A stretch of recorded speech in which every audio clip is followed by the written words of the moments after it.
So once a student has chosen what universities they want to apply to, the next step for many students is to choose what major or what specialty they'll be applying for.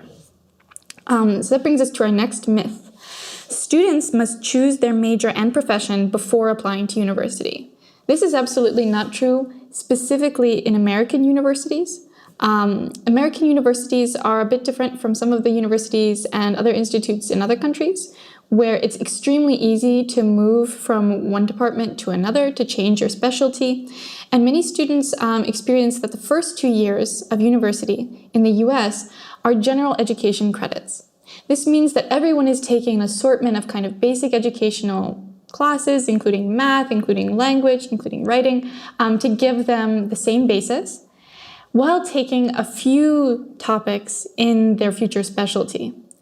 Many students apply to a specific department, especially if that department is competitive. For instance, the Department of Mechanical Engineering.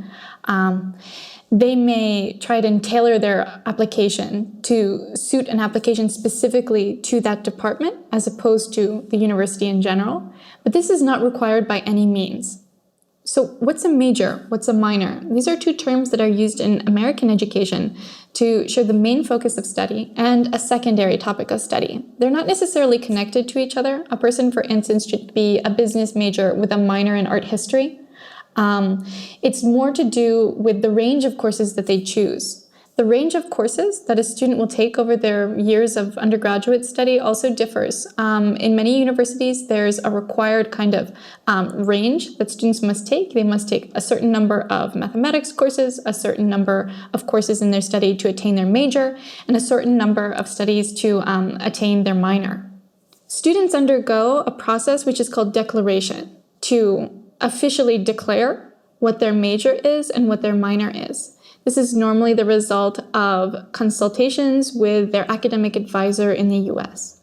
How this affects our role as advisors or teachers supporting students is that we can really be able to reassure students that they have a lot of flexibility as they continue their education.